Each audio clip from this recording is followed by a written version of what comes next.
Olá pessoal, tudo bem? Nós vamos dar continuidade ao nosso grande capítulo de cumprimento das decisões judiciais, as famosas execuções de títulos judiciais. Hoje nós vamos falar de um procedimento bastante especial, que é o cumprimento de decisão judicial que condena o executado a pagar alimentos. Esse capítulo ele serve tanto para aquelas ações que tratam especificamente dos alimentos decorrentes da relação de parentesco, portanto, os alimentos que comumente a gente trata, mas também no último artigo, esse capítulo ele se reserva para também estabelecer o rito de quando os alimentos sejam fruto de uma ação civil por decorrência de ato ilícito. Nós sabemos que também os atos ilícitos podem gerar, como um dos resultados da condenação, o pagamento de alimentos à vítima. E, portanto, quando a gente fala de condenação em alimentos, nós estamos falando dessas duas possibilidades. Os alimentos decorrentes da relação parental e os alimentos decorrentes dos atos ilícitos. Ambos poderão, então, ser promovidos no âmbito desse capítulo de cumprimento de sentença das obrigações de prestar alimentos. Começa no 528. A primeira observação, já logo no 528, é que esse rito, esse procedimento, ele tanto se refere às decisões interlocutórias que condenem o devedor ao pagamento de alimentos, como às sentenças, quer sejam definitivas, quer ainda sejam submetidas a algum tipo de recurso. Então, nós trataremos não só do cumprimento de sentenças condenatórias, mas também de decisões interlocutórias que condenam. Ambas produzidas ou proferidas no âmbito de uma ação de alimentos. O Código ele manteve a dualidade de procedimentos. Esse desse capítulo que trata de um procedimento especial, justamente aquele do qual pode decorrer uma prisão, mas ele também permitiu que o credor, ele faz isso no parágrafo 8º do artigo 528, ele permite que o credor mantenha apenas a cobrança sem a manifestação, sem a possibilidade da prisão. O parágrafo 8º, portanto, cria essa dualidade de procedimentos, um rito especialíssimo em que se dará eventualmente a prisão do executado e o outro rito que se direciona apenas à cobrança do crédito, sem a possibilidade da prisão. O parágrafo 8º do 528 diz: o exequente pode optar por promover o cumprimento de sentença ou da decisão desde logo, nos termos do disposto neste livro, título 3, caso em que não será, que é o capítulo do cumprimento definitivo de sentença, do cumprimento provisório, caso em que não será admissível a prisão do executado, e recaindo a penhora em direito, a concessão do efeito suspensivo à impugnação, não obsta a que se dê o levantamento do dinheiro. Então vejam, é do credor a alternativa de impor o rito do seu procedimento, do seu cumprimento, ou pelo rito especialíssimo, em que poderá haver a prisão, ou apenas um rito do cumprimento de sentença de condenação em dinheiro, sem a possibilidade de prisão. Então como é que se dá esse rito? Sempre a requerimento do credor, mais uma vez, não há aqui a movimentação de ofício do juiz. Há sempre uma intenção do credor de dar início ao cumprimento de sentença. Portanto, ele vai apresentar a sua petição, que nós já vimos o modelo, gente? Apresentando os valores, a natureza do objeto, o pedido de intimação, a planilha de cálculos. Ele vai, portanto, requerer, e isso já começa no artigo 528, requerer que o executado seja intimado pessoalmente. Portanto, aqui uma observação. Diferentemente do cumprimento de sentença normal, aqui a intimação necessariamente será pessoal, justamente pelo risco de prisão. Então não é razoável que alguém seja intimado em nome de outra pessoa, sendo que esta poderá ser presa por uma eventual inação de alguém. Então a intimação será necessariamente pessoal nesse caso. Ele será intimado ou executado para, em 3 dias, prazo de conduta do executado, 3 dias, para fazer o quê? Para pagar o débito e, portanto, extingue-se a obrigação, extingue-se o próprio procedimento, provar que já pagou, e se isso for verdade, do mesmo modo, extingue-se o procedimento, ou justificar a impossibilidade de fazê-lo. Essa impossibilidade tem que ser absoluta. E quem vai aferir esta impossibilidade é o próprio magistrado. O magistrado é que dirá se aceita a argumentação de impossibilidade ou se não aceita.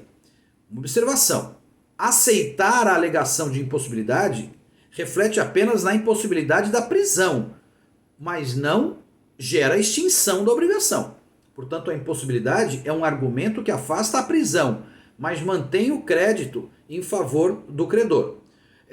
Portanto, nesses 3 dias, há essas 3 condutas a serem praticadas.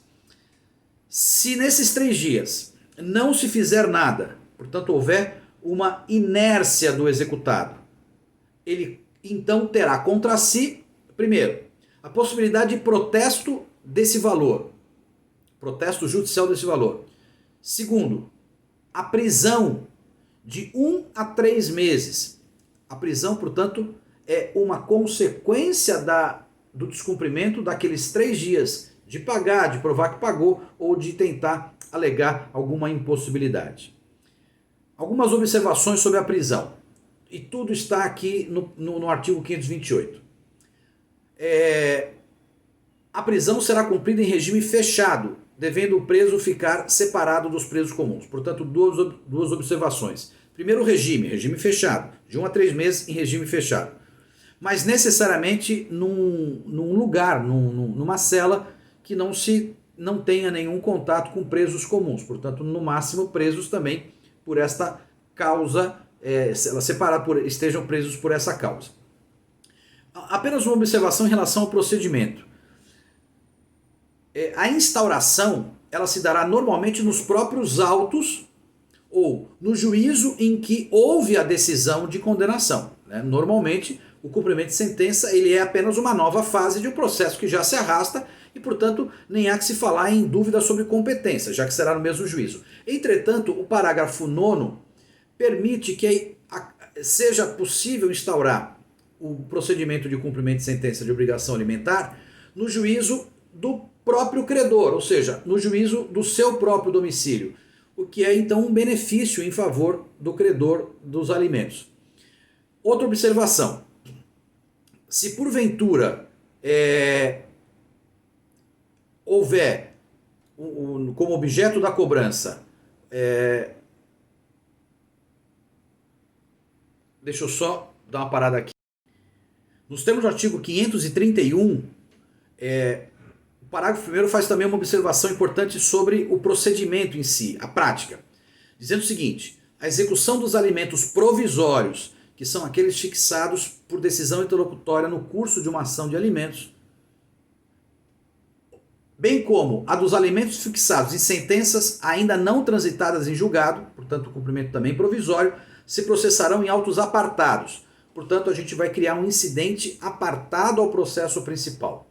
E no parágrafo 2º diz que o cumprimento definitivo da obrigação de prestar alimentos será processado nos mesmos autos em que tenha sido proferida a sentença. Então, isso na verdade, na prática, gente, não tem mais sentido, porque hoje os autos são eletrônicos, o processo é eletrônico.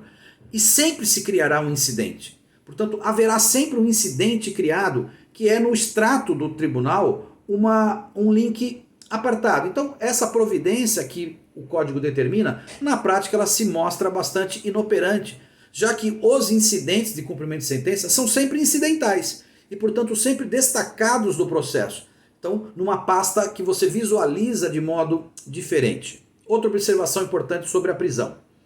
Somente enseja a prisão as últimas 3 prestações, os 3 últimos meses imediatamente anteriores ao início do cumprimento de sentença. Então, isso é fundamental. Só se tem a possibilidade de prisão em relação a esse prazo grudado imediatamente anterior ao início. Os outros débitos, eles somente se sujeitarão ao cumprimento normal de sentença, portanto, sem nenhum tipo de especificidade.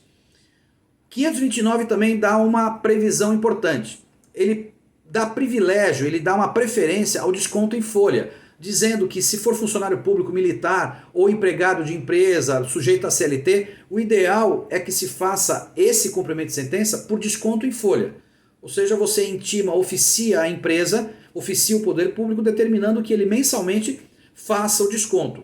Desconto, aliás, não só das prestações vincendas, mas se houver débito, é possível também fazer o bloqueio ou a penhora desses valores anteriores através do depósito desses valores mensais da conta daquilo que seria o salário do executado.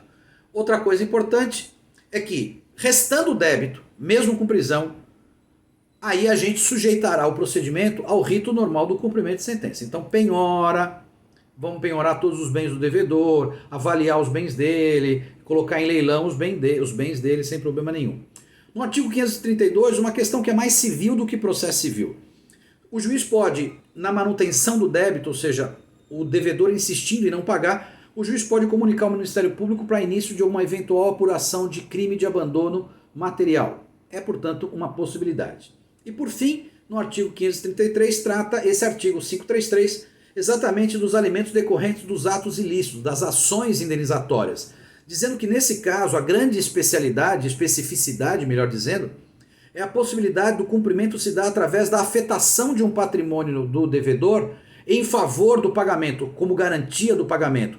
É o que a gente chama de constituição de capital, ou seja, o devedor irá formar um capital numa aplicação financeira e desse capital é que sairá o pagamento dos alimentos mensais. Extinta a obrigação de pagar alimentos, esse capital é liberado para o credor. Essa é uma possibilidade. A outra possibilidade é que se inclua o credor como dentro da folha de salário, eventualmente, do devedor. Então, a vítima do ato ilícito, ela pode ser incluída para esse fim na folha de pagamento. É óbvio que não para os fins trabalhistas e previdenciários, mas apenas para o fim de pagamento desse valor. Ok? Então, fora isso, não há grandes especificidades na cobrança dos alimentos. Tá bom, gente? Até a próxima!